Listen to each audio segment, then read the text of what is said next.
Hey everybody, welcome to Last Week from the Table for February 2nd, 2021. I'm your host, DM Gallibond.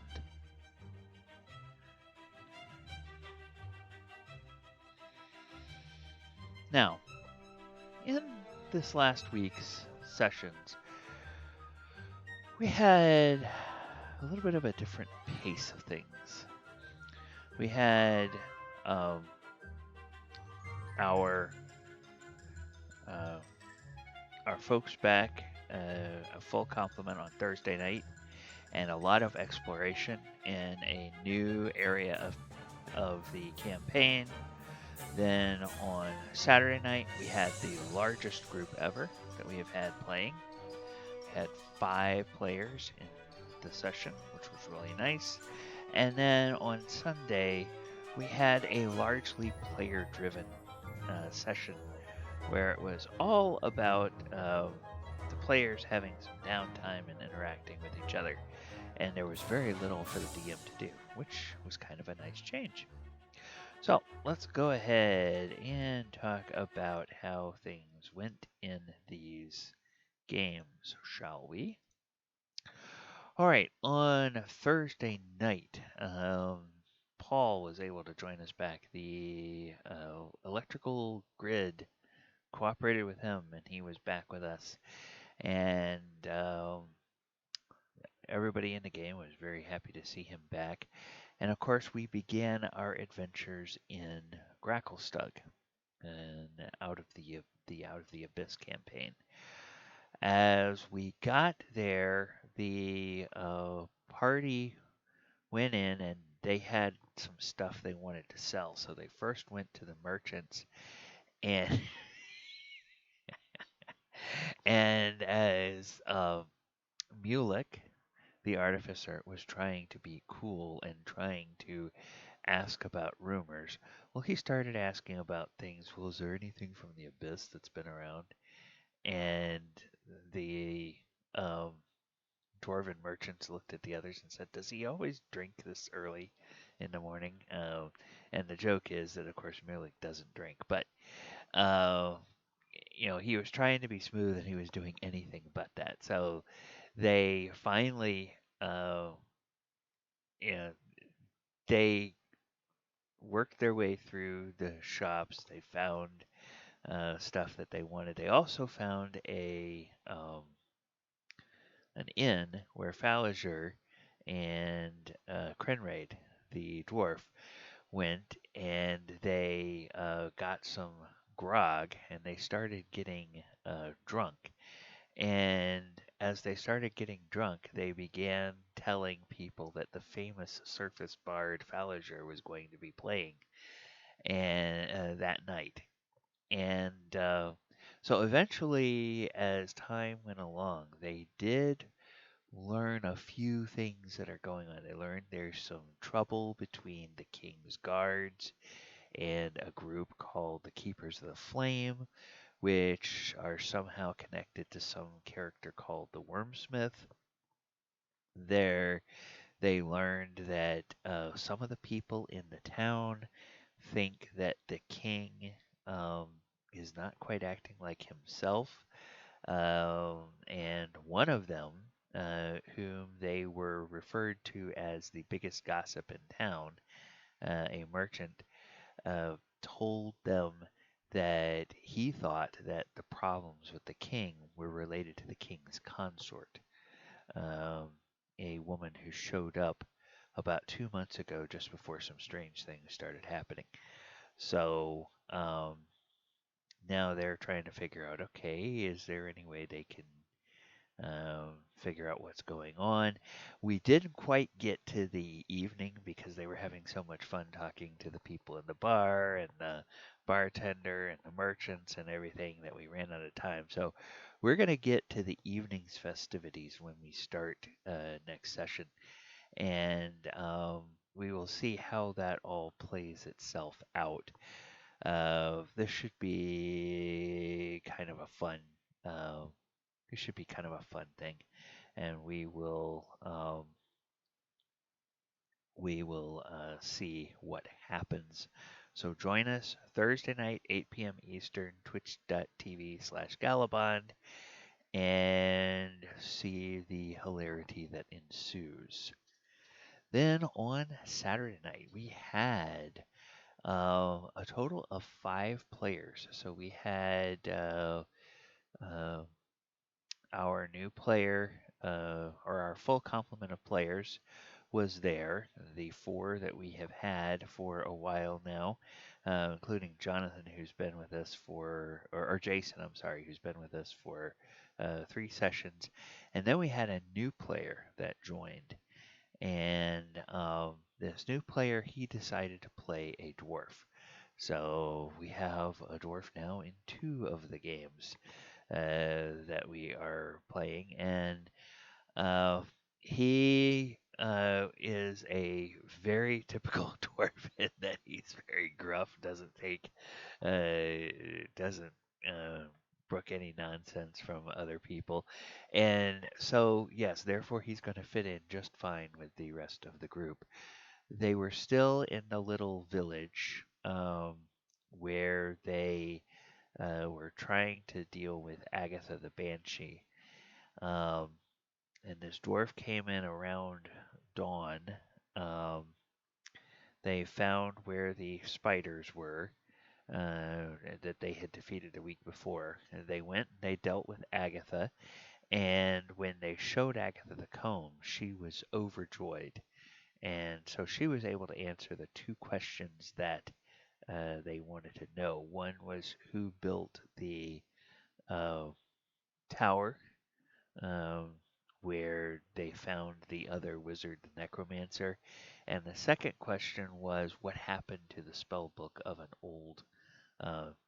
an old wizard. And she knew the answer. Well, she knew what she had done with the spell book.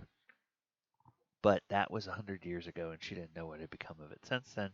And she did, in fact, know the name of the person who built the old tower out by where the necromancer is working. So they have a chance to get some treasure from that.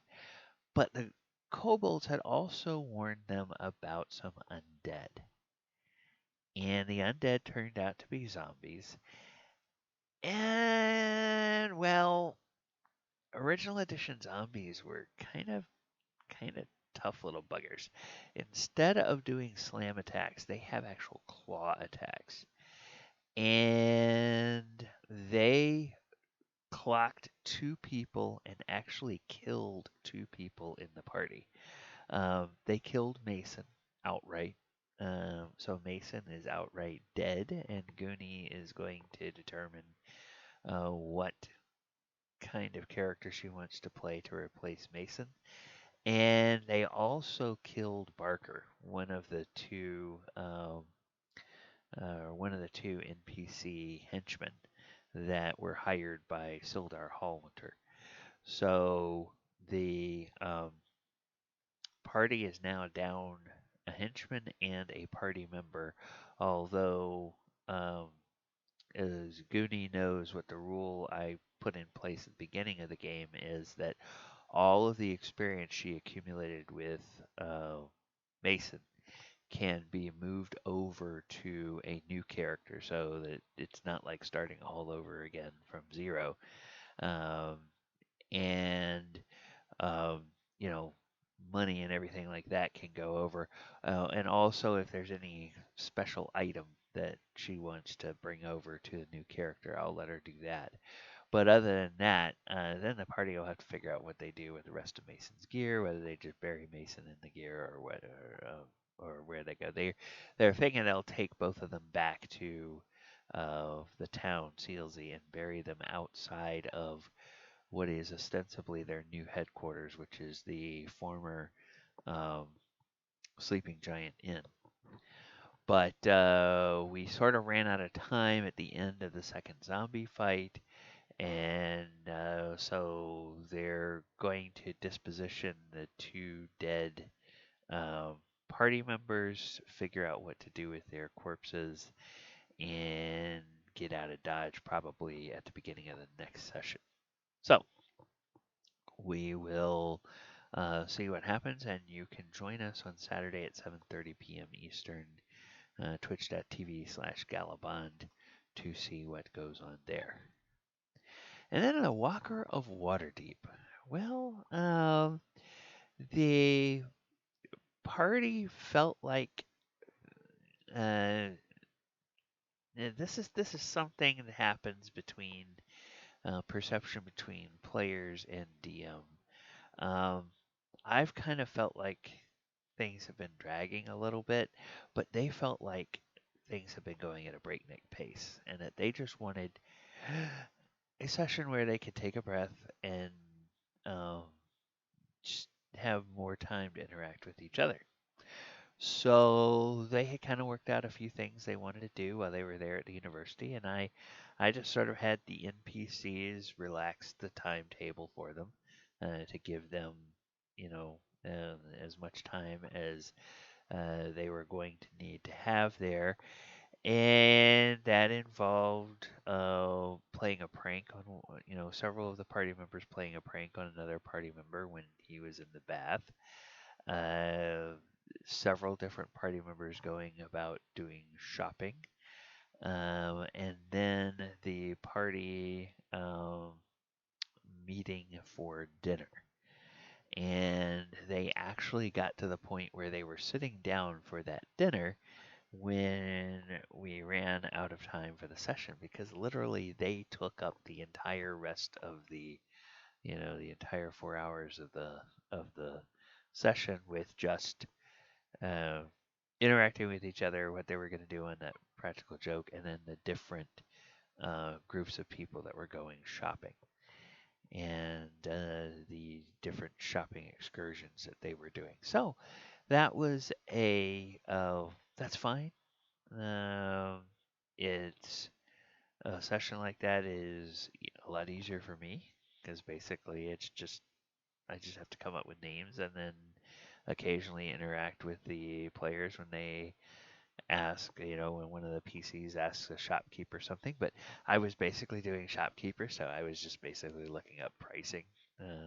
It was the main interaction I was having, and so we weren't having a whole lot of combats or anything, which is fine. So we'll go ahead and uh, we'll see how they want to continue with this, and it may be that they're going to sort of stretch this out a little bit, which is okay with me.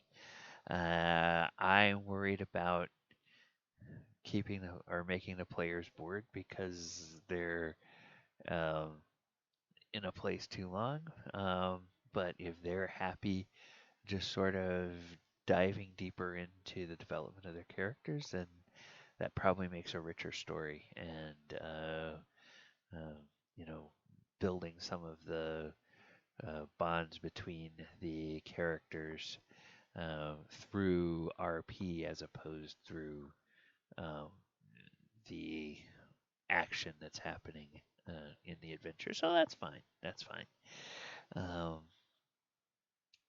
and you can see how this is going to play out next Sunday at. Oh, no, actually, I'm sorry. You cannot see how it's going to play out next Sunday at 2 p.m. because we are going to take this coming Sunday off. This coming Sunday will be Super Bowl Sunday in the USA, and so I am going to be skipping that day. I've got a couple of friends that are having a Super Bowl party, um, socially distanced Super Bowl party that much smaller gathering than it would normally be.